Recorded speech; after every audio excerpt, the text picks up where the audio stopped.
aje kibima tovu yafuna akabenje anchitegereze bypass awo era n'abantu yona neggwawo ebintu binene babitwalako ne babitwala ku kyana ne bakimutwalako era bambi tusaba Mungu abere haji tusaba Mungu abere nga kususa era akabenje kofuna sabaka sasuremu ekisinga obunya kusinga ku singo obu haji omuntu amugambye uyine experience mutaka come and help me to settle my basenze aze bali basibye kitufu ndigenda omuwabire ndi bamuliyeko yenkula y'abantu ennaku zino ono gundi ono kirunda court by relief bali kibayinza mukkiriza kubeerawo mulitwayo ya case ey'ekkanisa ene kanisa gye baakuba nakali mahadi to arrest him omusajja ali buwenga yeebaza ne bamukubira tiwaliwo omusajja mukwano gwakuba mukazi wagenda kumutta lash kozi bamuteze kirunda bamugamba mbuyetaba n'omuntu okutta omuntu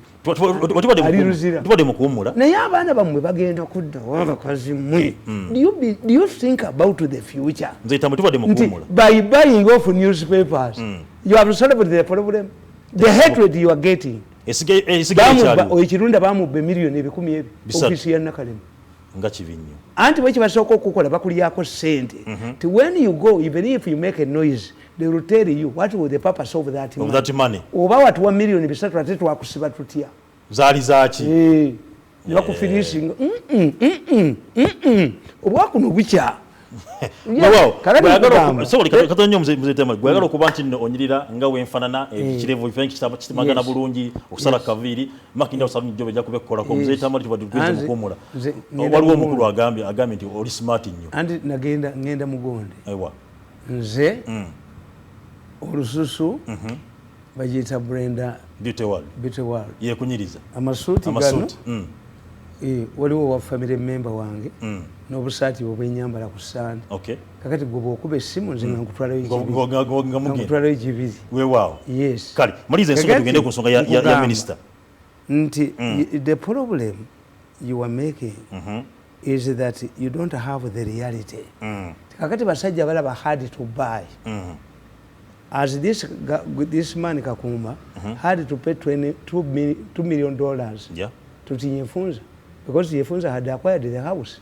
Si yeka musita yete Tinyefunza nasanga Tinyefunza ngesisirizi zikira ziyagala kutta musisi ne bajimugoba mu nyumba yamba ndi himself enyumba ne bajimujjamu naye olozerimu omuntu they just wanted because all the generals senior army officers when Otafire was the Minister of Local Government yabawa amayumba nibe nabo bakatumba bagayina but why did they target Tinyefunza kakati ekyokubiri nti unfairness yalimu nti basajja balaba bwategeera ti government baliwa muwadde sente entono enguzi gye yawaayo tekola tebaliddwa n'awandikira president nti owaayi sente zebampadde eki ntono Kabasi yakwata ebbaluwa Kabasi n'awandika n'agamba awandikira Kiddu Makubuya ne Minister of Finance Saida Boom if there is any way of helping this man to get more money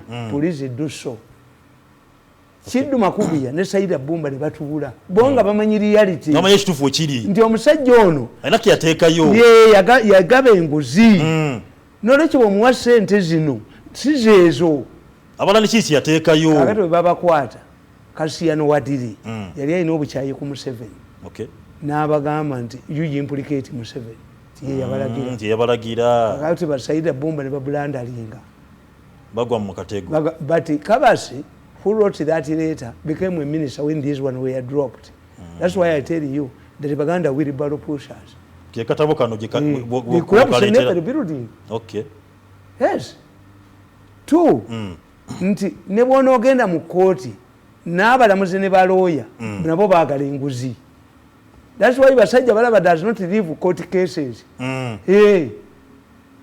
nti gwe tulowooza nti case bagikolera government to force this man to vomit baleeta balooya ne baleeta kye ne bakubulakalistinga ne bakuba obwamawulire ne bakogera bajja kubayoka omanyinza omusajja gwe nali nsinga okwagala general parts a dead person cannot sue General Parts yesanga mu kizibu nga yali akola waliwo olutalo wakati w'omugenzi Kiggundo mu governor ne deputy we Bukumune. Fighting in the Bank of Uganda has not just started. Nga ne mwina ayagala kuva eri ajjen. Akati Kiseka influenced Uganda Commercial Bank to give a lot of money to General Parts. General Parts nga ne bwoyingiramu obuyingiza onywa soda. Kakati General Parts nakugamba ti omukwano twagujja ne BMK. General Parts yali aconvincinze Kiseka alagire Paul Etyanga yali minister Commerce bawere spay omukadde. Nti General Parts bali be bamuganya okutonda monopoly. Okay. Where do you have monopoly? Mbe America basaba gitume moli mukula leka kutufera. Okay. Kono nalinya lya kabaka. Lakito gitume moli. Kaati Bank of Uganda. Omusajja omuvuka yali wa mawuli. Singa abantu balinga General Parts ne basa ku busajja bono. Mbubuyina ekibiina kyabonkwabye.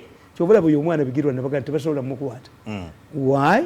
Niba mukwata. Anti okumusiba omuvunaana ki? Era oli dali munda. Anti kyekuli babatadde. False pretense yosibira omuntu. Nti neyisaani owaiso bwekiri. Bano balina ekibiina kyabwe bakiyita nkwabye. If you have that in your cupboard, nga bakwabya. Botaba wa sente. Kati yeye no omukazi ye abakwata kukwasa. Yakiriza kumwala. Yete yakiriza. Yete ine kibabya. Neno bera n'ekibiina nkwabye na lweso kyawa sente. Obuli mbonna bwabwe emmotoka obwo buli mu nkwabye. Ewange kuba mutayimbwa mu mutwe bw'ogye by'obusiru. Kakati gundi General Parts kitanda yali mu namawulire nga musoga. Bukumuna amubuulira ti UCB oyo mwine gyayagala okuva egenda kugwa. Bawula General Parts sente nyingi. General Parts tasobola zisasula. You go and expose this story. Abantu babuuze, how can a man who has run the Uganda Commercial Bank to the drain bamuwa bati obwa Governor Bank of Uganda. Okay. Kitanda umusoga bagenda wa General Parts. Ngamuganisebe General Parts. Nguinako story. We not send the billions wasted, but you are failed to service you alone. I'm going to expose it. General Parts ngamugandi mwana wange. Bwokuba story eyo ne benzijako ebintu e Japan. Bagenda kunyima bagenda kutegeera nkoze eki. Mpeddemu. Kwata sente. Kitanda ng'agenda. Obwafu bwabwe ng'akyakala. Bwezamugwako oluvannyuma lw'emyezi egi. Ngaddeyo wajja. Ngaddeyo asaba endala. Ng'amusaba. Kakati General Parts ng'amugamba ogwokusatu. Jangu essaawa 12. Ojje tusinkane sente ojja zisanga waka. Kitanda bamutira mu kkubo ng'agenda. Omusajja bwabukedde nga kano kaliga olugongo kano. Akalya sente akaka obukuba sente ne bubakerezya kuba babuwadde sente. Singa abayo omusajja akabalula nojjanga ewa ne kuba omutayimbwa mu mutwe onoonya enguzi. So this is how when you look at the surface, you don't understand these things. Every government tosobola bitegeera is me, because I was in this government for 14 years and in a very strategic position, and I had interest in knowing and writing. Nti mbamanyi bwe bakola. Okay. Nti kakati basirise bonna. But if this Minister of Kampala tries to block Kiwanukazi project, bagenda kukwata abamawulire bakuba omukazi ono. Bali bamutandise. Tewalaba konga batandikira wala nnyo. You don't understand these people. They start by writing small stories. Kati balina so-called bloggers. Kasola ba negative publicity nga abanene mwebali. Kigenda okweexplodinga. Kakati nze president Munenya. Sibanya Simunenya. Museveni is not a mafia. Museveni is not known to these practices. Okay. Museveni believes that a judge is a judge. Museveni believes that a briefing from a person like this woman who says that I'm drunk as if I'm your husband. Mama, me I have no problem. Me I have no interest in agro women. Two, if the fingers eziri ku ngalo zange singa mbadde wampeta zaggwawo, have no room for you. Hey, what do you do? Yes. So if you are looking for a boyfriend who does not drink beer, get off my back. Okay. Akulira kuvuddeko. Nze Tamale. Kakati yagundi ya minister. N'ekyo nja kwanirayizingira ekizimbe kya Nsimbamanyi. So the president made a decision. They are circulating his letters. like any other earlier submissions, the president is basing on falsehoods. Okay. Tujagigendako Beiru. Tujagigenda Simba Mwe. Kakubye kana ko omanyibukedde n'aba abaana abo abaredi paper. Era bwe bukyakuba bulowoozayo sente. Okay. Your newspapers have collapsed. You redefine the role of media and how you can restore the credibility to depend on the saturation, because when you read the history of newspapers, I also wrote a book, The History of Media in Uganda. But let me tell you, the mistakes they are doing, when you are writing a newspaper today, half must be reported, half must be analysis. Okay. People read to analyze. But if you have like a columnist in the Monitor, you read. When I'm reading me every day, I buy Daily Nation, but especially Sunday Nation. These are written by scholars. Okay. I'm a novelist. Simanya I'm an activist. Simanya I'm a word. Mumitwe, no quotations. Kakati olupapula lutundirwa naddala a weekly newspaper etandikira ku analysis. You cannot run an observer with the current affairs. Okay. It is story. Museveni agenda ku addressing abantu. N'aba addressing ekyo kiwedde. But you are on the street for a week. They don't know how to write a weekly newspaper. They don't know how to write a goon. Ekyokubiri, when you look at the rise of radio in America in 1923, the printing media was affected, adversely affected. You hear every day newspaper reviews, and these people give you free copies to review them. These newspaper reviews are done by Katemba people. So you can, a Katemba man can dramatize this book.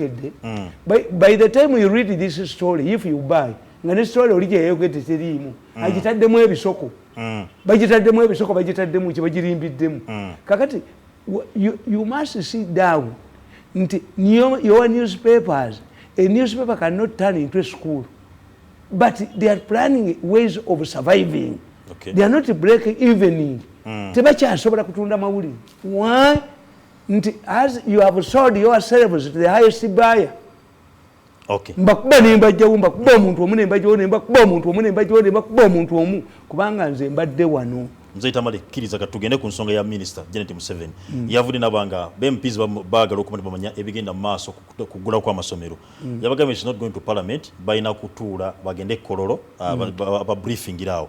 MPs bagamba nti kino jogo kubayisa mu maaso because omukulu Uganda yavudde nagamba under rule 52 ministers balina okujja mu parliament ne ba addressing ebigenda mu maaso ku nsonga ezimu ministry zaabwe but on the floor of parliament so sikusamoninga babaka kugenda gye bali anti tebaliizoninga. Why? I told somebody yesterday nti if mu political science batugamba nti if you want to evaluate somebody's influence in the government, you don't look at the government chart. A government chart does not give you the proper analysis of somebody's influence. In politics, one's influence in the government is measured by the distance between where he is and the social political power. In politics? Yes. Kakati tojja gamba nti yes, Afeni Muhoozi is a general. But he can access his father informally. Informally. Like his son. Yes. So he's not like other generals. No. I'm a realist. I'm not an idealist. Okay. Okay. When it comes to meeting him, he's meeting his father. He's the father. For you, you are meeting the commander-in-chief. When it comes to the first lady, it's different. It's not an ordinary minister like you. But she's not meeting her children. But our MPs. Let me ask. I wonder when I cannot engage in a battle with Uganda. Why? No, this is not a system of Uganda. When the first lady goes to parliament, does she depend on security from the policemen who are guarding that area?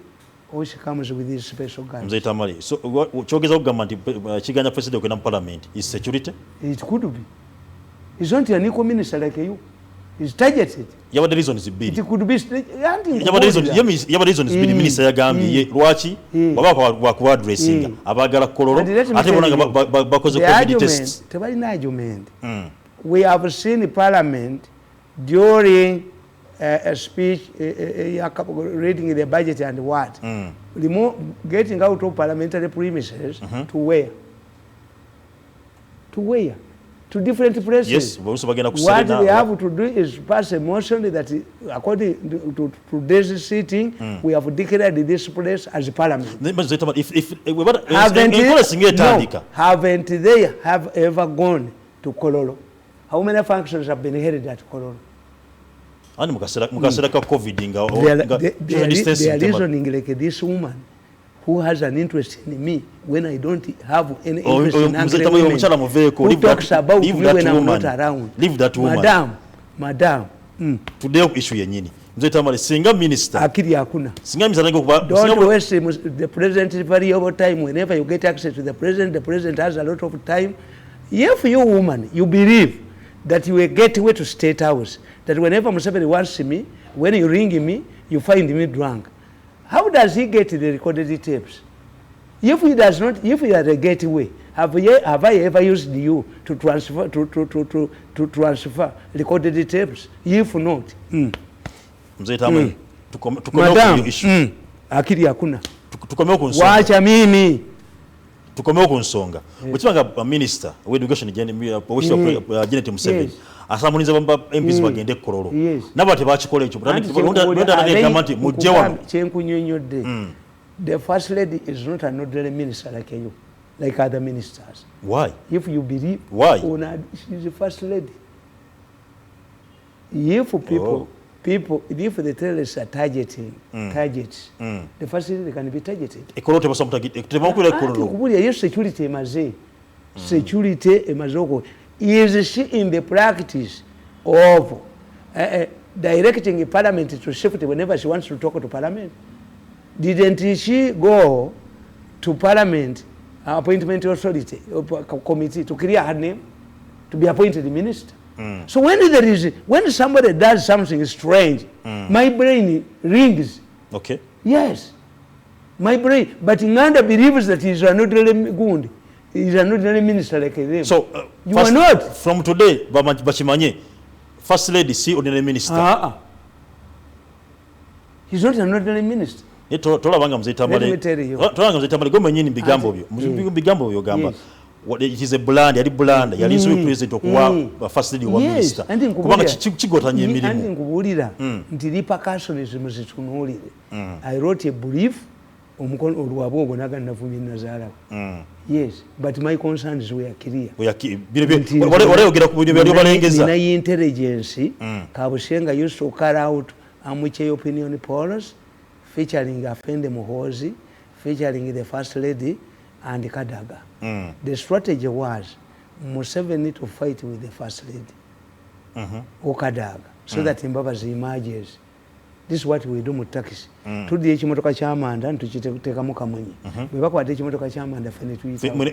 This is why Kenya was being inflated. Nga Kabushenga mu inflating. Nze nalimbi manyi. Ebyo nze kamanda wa nze expert wabe. Gweka furu wabe. Nze ka furu wabe. Reverse psychology. Inflate. If Ugandans have hated the first lady, her husband, can they vote the first lady? No. The first lady, or a member of the first family, except this one who is hated, can benefit from Museveni. Yes. That the term, I'm caught up by the term limits, I'm bringing this one. People do it. They do it. Chisoboka. There was a time in Poland when the president and the prime minister were twins. People used to separate them by their suits. Okay. Yes. Chibera in Brazil, yali president Saliva. Bali bamwagala nnyo, but when they knew that he was coming back, they started maligning him. Yalekawo vice way. Somebody jumps on your popularity that have been caught up nga gundi Clinton gundi bano Bush bawangula bamwijjako balibaman ba aligo ndi kubanga yakadde omukazi bagenda realizing was popular It's only because this woman in America is not prepared for a female president. Kakati, to be analyzing and to take Mandela yaina mukazi we, but they had fallen apart. Yeah. Yagenda mulonda kuba minister nga baawukanye. Mashero yaina mukazi we nga minister of education. But they have repercussions. Okay. Galanga yaina mukazi we nga general. Rebecca Galanga. As she featured well after the demise of Galanga. No. Yes. Era natulidde Sudan. Ne mbagamba nti Abasudan bomu baveeko. Balina public relations. How? This prime minister who was held hostage by the army after the coup came out looking as if has been coming from his house. Namulabe kwa Algeria. Well dressed, confident, well looking. Kati gwe mutwale na lufenyi. Singa yabadde wawa. Is only Museveni who cares about public relations. Ndi Museveni bakwata Gonde, Professor Nixon Ojok, former Minister of Education, ngalinera kwena. Nga inenvirizibwe David. Museveni directed them to take him to a saloon, buy him a nice suit, shoes to appear in the press conference. Okay. Kamata wuyu. Eranze mmanyi. Nti eyo okutta Gundi oyo mukolodi blood. It can cause them problems. Okay. Mzee Tamale. So, first understand.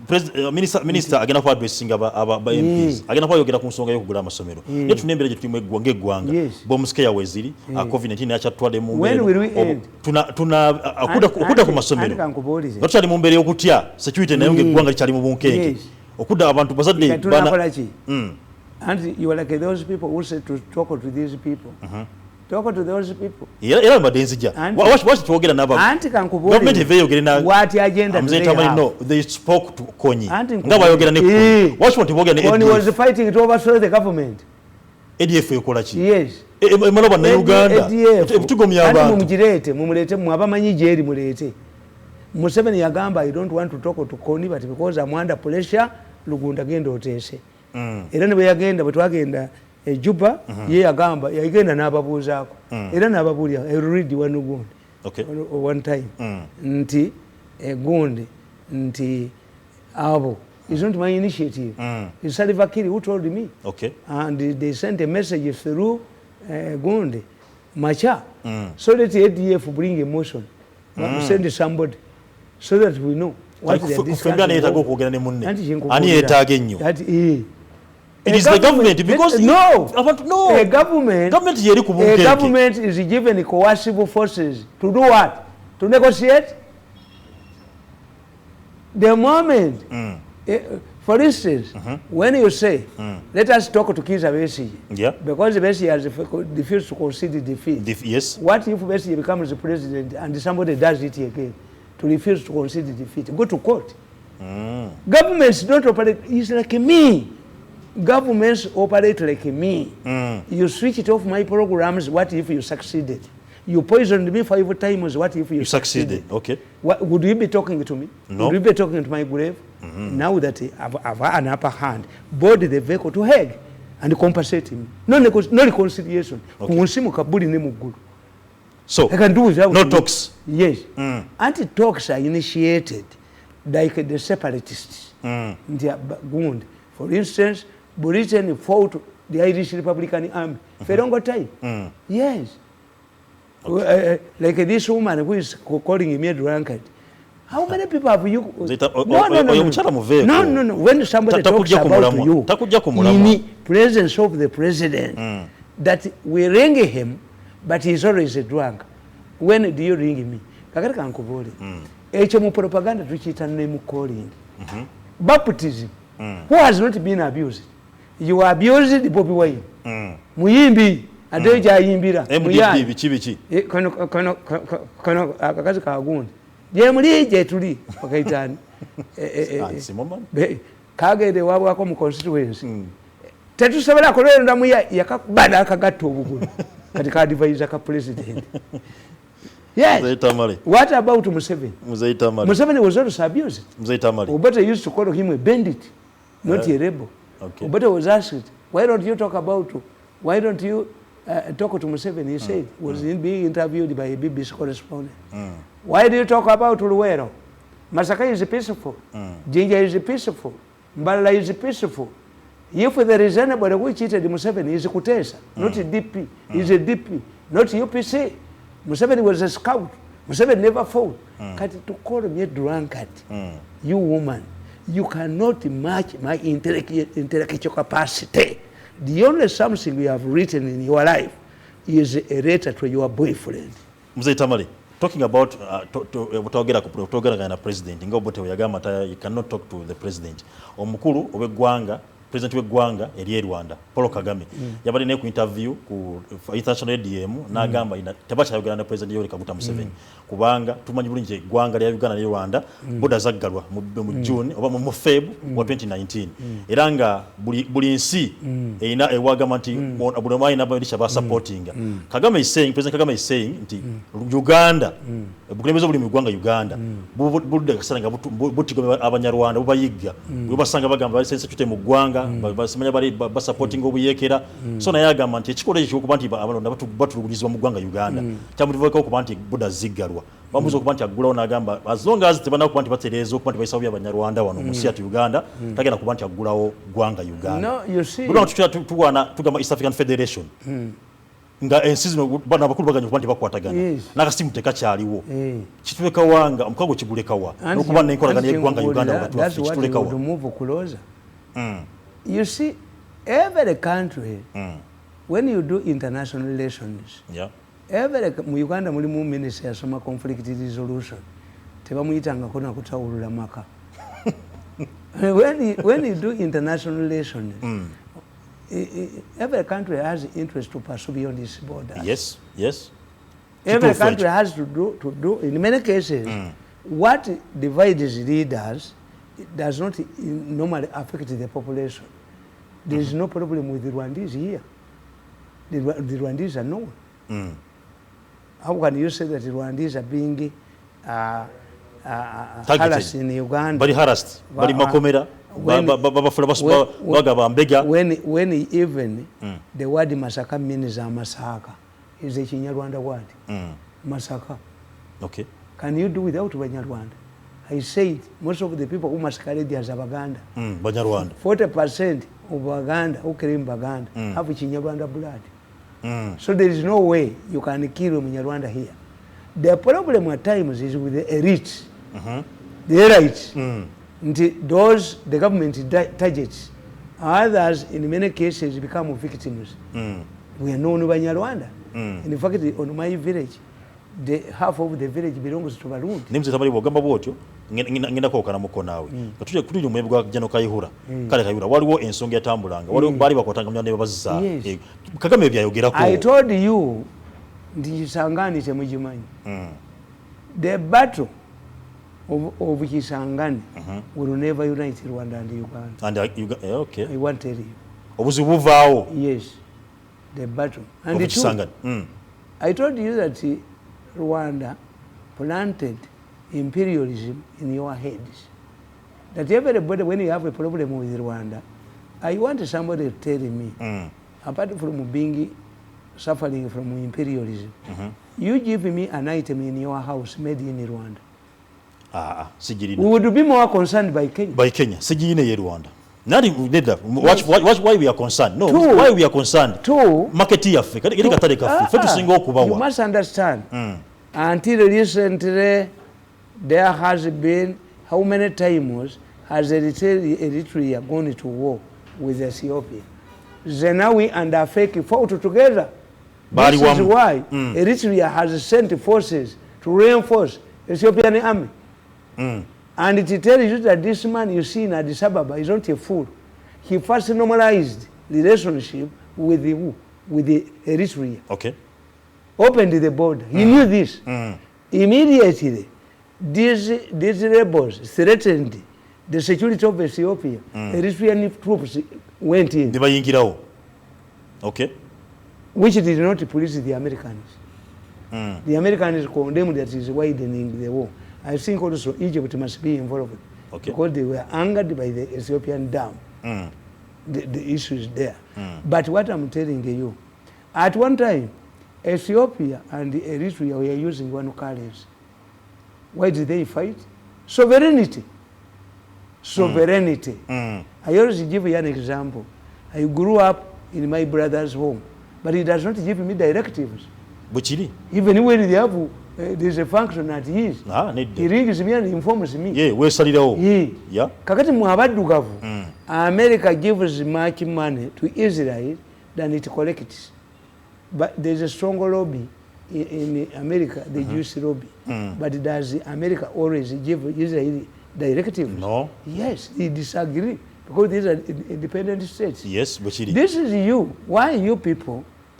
Once you base a friendship, a country's relationship with another country, on the friendship between the two leaders, you will fail. You look what Kenya, you can politics it. Raila Odinga will fight with Uhuru Kenyatta. I think I'm telling you, what happened to Ruto and Uhuru Kenyatta? Because Kenyatta believes that is going to use the friendship. The Kabila example. Let me control the parliament. Let me control the Senate. And remain active. Because this man is coming from Jubilee. He's not coming from Jubilee. Yeah. The Kikuyus are saying, because of the handshake, this man demonstrated that he supported, stabilized the Kenyatta government. But the problem is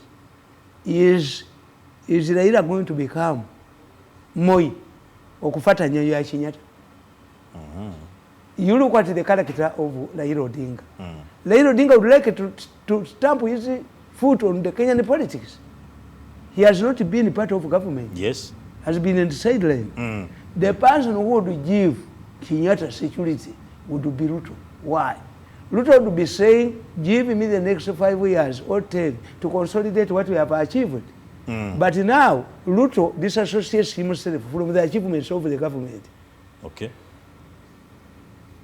Raila cannot inherit the failures because if he has come for the voters are divided into two. Those who have come to change and those who have come to consolidate. But where does Raila Odinga come in? Change. He's coming for change. Yes. Not to consolidate. Yes. He's coming for change. The two people are going to conflict because Uhuru's security is to remain active and he's young. They look right with Raila Odinga. When Raila Odinga was appointed the Minister of Works, he demolished the illegal buildings belonging to the Kikuyus. He even forced the government to there's a forest called the Kole Forest in Nairobi. Mayumba gone yakakubamu. Rwanda obubi. Amawanga gamwe mugabesinga ku relationship. Twali naffe ono munnaffe ignore the relationship. Are we hunting down in Rwandese? You see Ugandans, but no Uganda mubaveeko. They are very mature people. Yes. Unless a Ugandan is incited, Ugandans are very mature. Tamale bino byawule. Banna Uganda n'abakulembeze abatutwala. Kagame is not blaming Ugandans. Bachina abatira abantu malwale ne batwala organization. Have Ugandans started chasing away Chinese? President Museveni is not blaming Ugandans. He's blaming the establishment, the leadership. Yes. Kakati fete kitukwatako. Chitukosa. The two of you cannot tell you. You are like a children. When you are in a family, you find mbagamba bulijjo. Tioyinza okukyalibwa mukoddomiwo. Nakuwa enkoko nakolaki.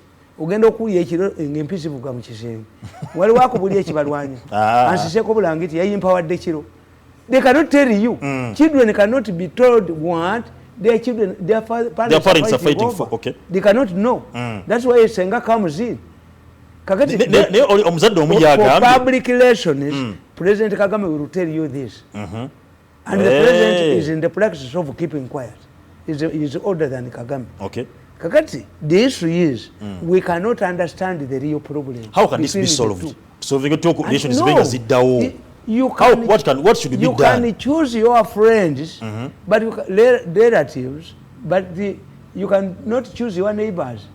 Uganda and Rwanda will remain in the same places. Yes. Unless one captures the other. So what do you see? Coexisting. But Rwanda is also strategic. As you plan to isolate it by constructing roads in Congo, as you try to, it goes to Tanzania. Your pipeline is not moving. Yeah. It's becoming the gauge rail is also not moving. Yes. And if without Rwanda's consent, are you going to your presence in Congo will be very expensive. Okay. Yes. Because for me, the information I have, and I'm internationally informed, NATO wanted to deploy, to put soldiers in Congo. Or they are negotiating with the Kenyan soldiers, the Kenyan government, out of their experience in Somalia. Yes. Okay. And I told you, when you boyogera ne nshikedi, ali mu shadows nga kabira ya afuga, atenge ebyapa bya babiriji, gwagenda okukola yendagana ebyapa byani. Again, good. Have you talked to the right person? It's only at one time, Singapore invested, had factories in China after the negotiation. But China is very strategic. At one time, before people were rejecting China, had no trust in Chinese goods. Chinese goods would go as made in Taiwan or Singapore until they are made their own. So relationship depends on maturity. Maturity. They are like families. You cannot, nobody will ever tell you the problems between the President Kagame and the President Museveni. Nobody will tell you. And the two of them cannot reveal it. But there are certain things that the population cannot understand. Wow. Mzee Tamale, abasawo batadde wansi ebikola. I have children who are medical doctors. Batadde wansi ebikola bakoyo kubandi babasuubiza. They are problems. Kyebasuubiza tekijja bikasa tekijja. They are problems. Bagalo febe abo ebirenge ekolebwako. Bafune ku mayumba. I strongly doubt whether it is a genuine strike by doctors. Wow. Yes. I know the hallmarks of the mafias. Mzee Tamale, era n'ebino kinekyo kiri mu mafia. Omusawo abagala kwanda mwongeza ku musaala. Why does it? President yagesa directive. You see, I told you. Muliza Mzee Tamale. President yagesa directive n'agamba nti buli musawo yenna aweebwa omulimu. I told you. Tebituukirizibwa. I told you. Bongezebwa omusaala tebiriiwo. I told you. Me, I look at the hallmarks of the mafia. Okay. Mafias strike, engineer strikes in education at the time when children are going to school or they are about to do their exams. As a trade unionist, I know you strike when you will be ferret. Bwe badda mu ssomero bayincitinga abasomesa. Bwe baba ng'ebigezo bigenda kukolebwa bayincitinga abasomesa. Yes, to pressurize the parents. Two, there is a build up nga bwe nakugambye. Bwe baba banaasuma ng'akabinja kano kanaasuma. Kati mwebaze yagenze waffe mbw atwale Sango Bay mugenda kusimbawo binazi tujja kubitwala Sango Bay si wammwe Sango Bay si wammwe ebinazi sisa bifunyeemu ki baakuba kasolo labe baakuba kasolo abule waayogerera teki bana basajja mbamanyi bamukuba kuwe mupi ne baleeta atayogera aleme kulwanira kifeeki aleme kulwanira Sango Bay ne bayistolingawo ono gundi ne balwanyisa kasolo nekisekulo bali omuntu omu chairman wa 5 ne babatabula ne babawula babagala okuyisaawo Sango Bay ninge babalanya abasajja tumwebaze ebizibu byoyina tumwebaze you have so many challenges. I don't expect that this is the time tumwebaze to add on Sango Bay. If you are looking for money look it somewhere else. Okay.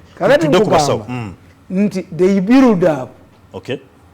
I told you if I was in intelligence, in intelligence services, I would have warned the government.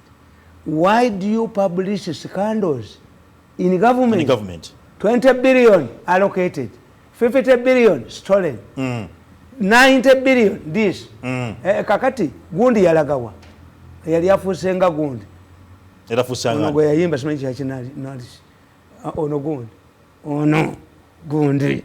Magezi abadde asaba billions zinga zigaba parishes. Where is the money on the parish level? Parish model ziriwa the impact ng'omugagga omu agenda ku kyalo n'agula omwenge n'abatamiiza impact ya billions zizo ziriwa. So all of these scandals in the media are intended to incite. When I read the scandals, yes, whenever I read the stories of scandals in your media, I know the mafias are at play. The mafias are at play. This is why the government, I think, has not come out for compensation. Those who were injured. Baba Debatandi Sebi. November bullet. 39 victims killed. Memorial services. And here Chokoze. Bobby Wine. Yes. To remember these people. Nedda bategeeza Museveni nti this thing has been running for a long time. Tebasasulwanga. This is an issue of not solved. Kyobula katuni emusekerera nesekerera ne bali omunsi. Kati bali omunsi olwobutamanya mawulire yabakubidde abamuniza n'abebaza n'okwebaza nga katuni emwambudde empale ne mukamaawe. Once you see scandals of billions, when would somebody go on a strike?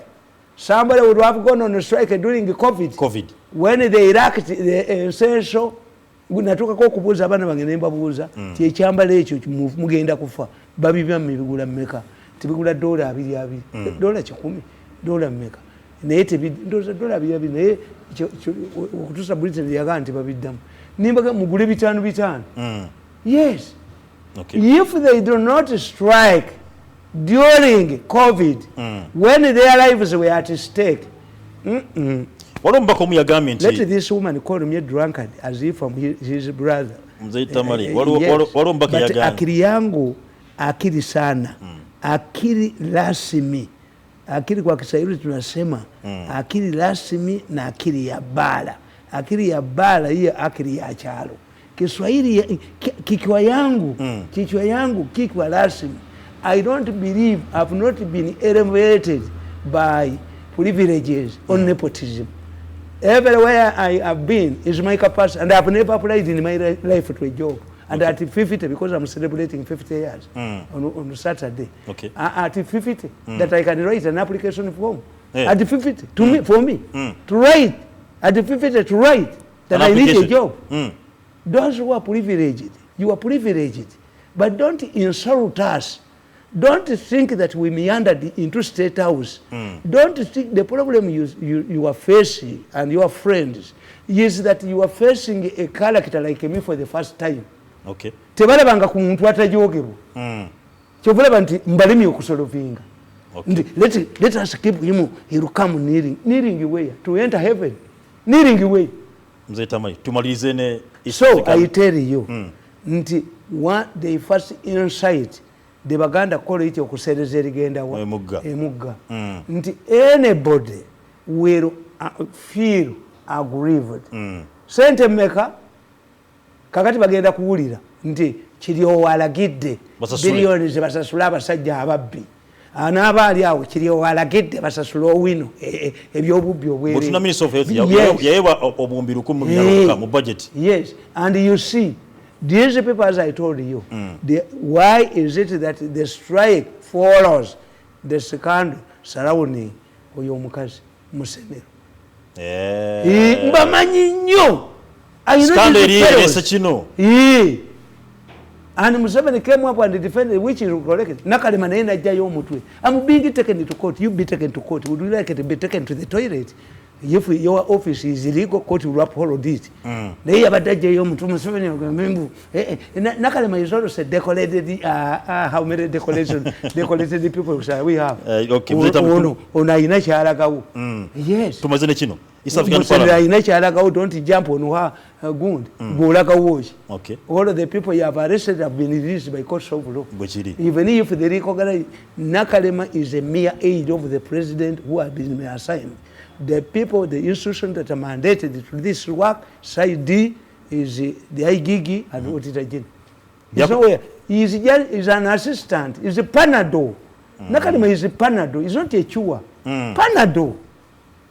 Mzee Tamale, tumazene n'ensonga. East African Committee egala kuba nti esala ku babaka abakiikirira abagenda mu parliament ya EAR. Abagamba nti budget egenda ku staff ku parliament yokka 35% sente revenue za mukago zazigenda mu kulwaninga parliament eyo entula zaayo kusasula misaala baka bave ku mwenda badde ku batano buli nsi. For you even if you take a 10, what has been your impact? Speaker mwamujjako batekako n'omulala. Women are quarreling over men because they are seeing men with money for the first time in the East African community. You take your wabuvuyo to the East African community. The problem is not how many people, but how have you benefited? How have you benefited? Nti gundi ambassador, the late ambassador aneni yayina ekifo kye Rwanda bwe yajja nani omulala ne bakikutula mu bisatu. Upapajjo. The money came back. The issue is not representation. No. This is an experiment. I strongly doubt because a federation touches creating of a new government and surrendering your sovereignty. Yes. The new created government. This is where the puzzle is going to be. Like in Kenya, they can come and say we are Pentagon people, but once it comes to choose one presidential candidate, they split. Okay. This is an experiment. And all countries, member countries, saw it as an extension of the civil service. Nti ono bamuwagende. No bamuwagende. Okay. At one time Kusasira was interested in going to the because they are seeing it as another office. She's correct. No. They are people like, who worse than Kusasira who have gone there. She's qualified. Yes. No. Tinjagala tufune profile. Eyababaka bava mawanga mala n'abafu. Profile. Ababaka bava musindala. N'abafuni bafe Uganda. Yes, nti agudde mu kubwe mupia yakala agende atwaleyo bali abantu be mu bakuganya atu obusiru bwo butwali mu gundu. These people who are diplomats. People who know international relations. Bawenga mukwano gwa fyono Dr. Dean. Yuye musajja olaba. Ati nkubulira. Yeah, qualification za zirina. Nti once you are sending bwe kibanga muyina an intelligence council. You take there your best. Yes. This one we are asking. Lwaki Kibulu akyusizza ate? Akyusizza Supreme. Under the environment conditions. You look at him. Ayinza okubanga in the face of the Islamic gundi bano, they need a vibrant man. Or not a vibrant man. Ono gundi abadde tayo. Abadde musajja abadde musirisi. Musajja weraka yuwafu. Gundi oyo is a humble man. Okay. How can you move to come and participate in a panel, a TV talk show? Sikira kubanga soka ngina kuba mberekereza mbadde bali balungi mbeba za kutatangite paka tukomesa zinene mukama bankumire teva Quest TV. Ngina kuza producer wange Snapchat. Bogo babalala. Kamera. Ndisiki alianda state house. Control room mbeba za. If you are interested in me, I have no job. Sports at Dagoni Mwana. Ni saika nyiseka teva Quest TV. Assalamu alaikum.